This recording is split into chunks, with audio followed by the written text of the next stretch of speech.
Hello दोस्तों, आज 23 मार्च है। यूपीएसआई के एग्ज़ाम हुए लमसम आज 8 दिन पूरे हो गए हैं। 15 तारीख को यूपीएसआई का लास्ट एग्ज़ाम था। 14-15 2 दिन एग्ज़ाम हुए थे, तो 15 तारीख को लास्ट था।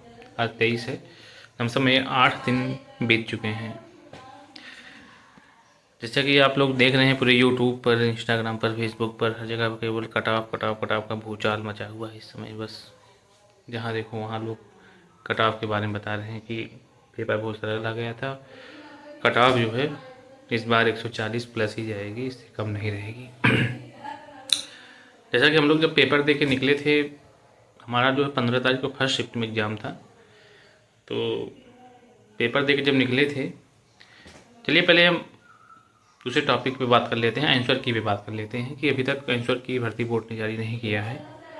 क्यों नहीं जारी किया है?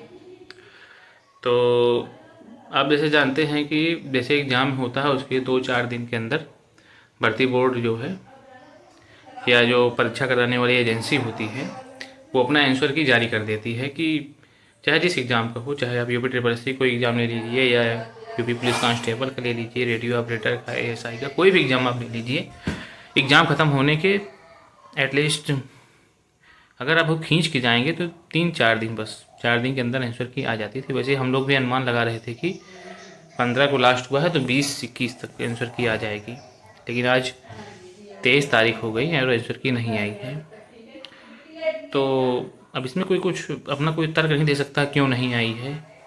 वेट, आदमी के हाथ में सिर्फ इतना, सिर्फ वेट कर सकता है कि हो सकता है 1-2 दिन के बाद आंसर की आ जाएगी।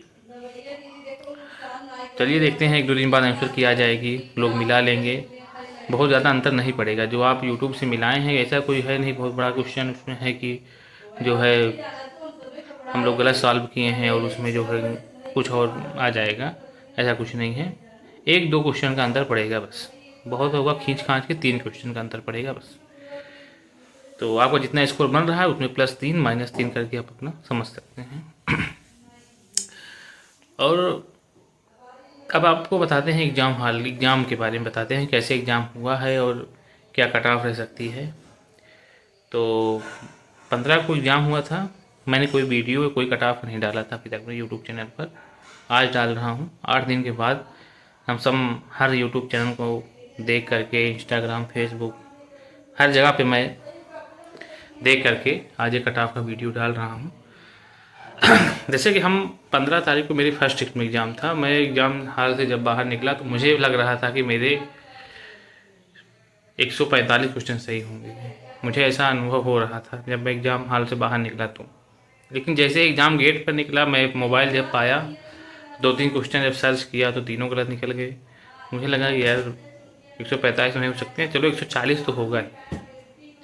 लेकिन जब जैसे बस से मैं घर पे आया, ट्रेन से नहीं आया था, बस पे जैसे बैठा, फिर मेरे दिमाग में लॉ पूरा एआई के माध्यम से, गूगल के माध्यम से पूरे क्वेश्चन बुकलेट को मैं सॉल्व करता हूँ और देखता हूँ कि कितने क्वेश्चन मेरे सही बैठते हैं। जब मैं उसको देखने लगा बस पे बैठ करके, तो मेरे ऐसे ऐसे क्वेश्चन उसमें गलत हो गए कि जो मैं कभी सपने में भी गलत नहीं कर सकता था। आप ये समझ सकते हैं कि ऐसे ऐसे मिस्टेक हो गई कि जिसको मैं क्या, अगर कोई भी अगर पढ़ने वाला स्टूडेंट होगा जो कोई भी प्रतियोगी एग्ज़ाम की तैयारी कर रहा होगा, वो उसको सपने में भी गलत नहीं कर सकता, ऐसे क्वेश्चन गलत हो गए। तो मुझे खुद से बहुत गुस्सा हुई कि बताओ ऐसे क्वेश्चन गलत हो। जैसे एक क्वेश्चन उसमें आया था मैथ में कि साधारण ब्याज का क्वेश्चन था, कि साधारण ब्याज क्वेश्चन था, उसमें लास्ट में अमाउंट पूछा था, मिश्र धन पूछा था। लेकिन जैसे ही मैंने सॉल्व किया, साधारण ब्याज देखा, सॉल्व किया, ब्याज निकला 9,000, ऑप्शन में देखा 9,000, बस 9,000 गोला कर दिया। पूरे क्वेश्चन को पढ़ा ही नहीं कि ब्याज को प्रिंसिपल में जोड़ करके अमाउंट पूछ रहा है। आप ये समझ सकते हैं, ये क्वेश्चन मेरा गलत हो गया है कि सिर्फ मैंने ब्याज को देखा, ब्याज निकाला 9,000 आया, मैंने सीधे 9,000 पे गोला मार दिया और आगे बढ़ गया। क्योंकि टाइम का इतना प्रेशर, दिमाग, सामने घड़ी टंगी है, उसका टाइम का प्रेशर दिमाग पे है कि जल्दी से करके आगे निकलना है। बस केवल साधारण ब्याज सॉल्व किया, साधारण ब्याज 9,000 जैसे आया उस पर टिक मारा, आगे बढ़ा, गोला कर दिया। और जब मैं इसको आंसर की से जब रिलेट किया, जब उसको मिलाया, तब उसमें देखा मैंने कि इसमें तो अमाउंट पूछ रहा है। इतना सरल क्वेश्चन कैसे गलत हो गया मेरा। ऐसे हिंदी जब मैं सॉल्व कर रहा था, पहला सेक्शन हिंदी का था, मैं अपना सिर्फ अनुभव बता रहा हूँ कि कैसे सिली मिस्टेक हुए हैं सबसे। फिर मैं और लोगों से बात किया कि आपके साथ भी ऐसा हो, तो 2-4 लोग मिले, हाँ कहे मेरे साथ भी ऐसा हो गया है, मैंने भी गलती कर दी है। तो जो सरल सरल सरल सब कह रहे हैं बहुत पेपर सरल है, बहुत पेपर सरल है, सरल तो है। अब बताओ कौन साधारण ब्याज के वो क्वेश्चन को कौन गलत कर देगा, जो कोई तैयारी कर रहा गलत हो गया। लेकिन सरल तो है पेपर। जब ऐसे मैं ऐसे हिंदी सॉल्व कर रहा था तो हिंदी सॉल्व कर रहा था, इतने मतलब कि सरल हिंदी थी कि क्या बताऊं मैं आप लोगों से। उसको सॉल्व कर रहा था, 3 क्वेश्चन तक मैं सही भर ले गया ओएमआर में। लेकिन चौथा क्वेश्चन मुझसे पढ़ने में भूल हो गई कि एक तो उसमें जैसे हिंदी में लिखा हुआ था, उसके नीचे पूरा इंग्लिश में ट्रांसलेट था उसका।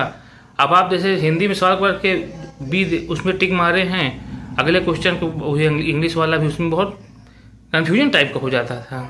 मैंने एक क्वेश्चन को उसमें पता नहीं क्या मेरे दिमाग से मिस हो गया, मैं उसको नहीं देख पाया। क्वेश्चन 5 सॉल्व कर दिया, 5 का आंसर बी था, मैंने 4 में गोला भी भर दिया। अब बताओ, अब ये जैसे हुआ फिर मैं 6 को जैसे सॉल्व करने लगा तो उसमें देखना वो हमारा अभी 5वें पे हुआ है और इसमें मैं बुकलेट में 6 पे पहुँच गया हूँ। मैंने कहा अरे ये कैसे हो गया। फिर मैं जब उसको देखा तो उसमें वो उसमें तमस जो रचना थी वो गलत गोला भर गई। मैंने कहा बताओ यार, मतलब कि मैं पढ़ते पढ़ते इसको तमस भीम सैनी साहित्य अकादमी पुरस्कार इनको मिला है, अब वो गलत गोला भर गया। मुझे इतनी तेज गुस्सा आई, मतलब एग्जाम हाल पता नहीं क्या हो रहा था उस समय मेरे साथ में। ऐसे ही फिर मैं उसको अब हर क्वेश्चन को बारीकी देखना पड़ रहा था कि हाँ 6वां सॉल्व किया हूँ तो 6वां ही ओएमआर में भर रहा हूँ, 8वां सॉल्व किया हूँ तो 8वें नंबर का ही ओएमआर भर रहा हूँ। इसको भी दिमाग में फिर लेके चलना पड़ा पूरा 160 क्वेश्चन तक। और टाइम का प्रेशर अलग से कि टाइम बढ़ रहा है, 160 गोला भी रंगना है, डायरेक्शन के क्वेश्चन भी सॉल्व करने हैं, मैथ के भी क्वेश्चन सॉल्व करने हैं, जीके के भी क्वेश्चन सॉल्व करने हैं। तो आप एग्ज़ाम हॉल का प्रेशर और ये बाहर निकल के उसको क्वेश्चन का बुकलेट देख करके लोग बता दें कि नहीं पेपर बहुत सरल था, ये था वो था, सरल था, लेकिन उसमें लोगों से गलतियाँ हुई हैं।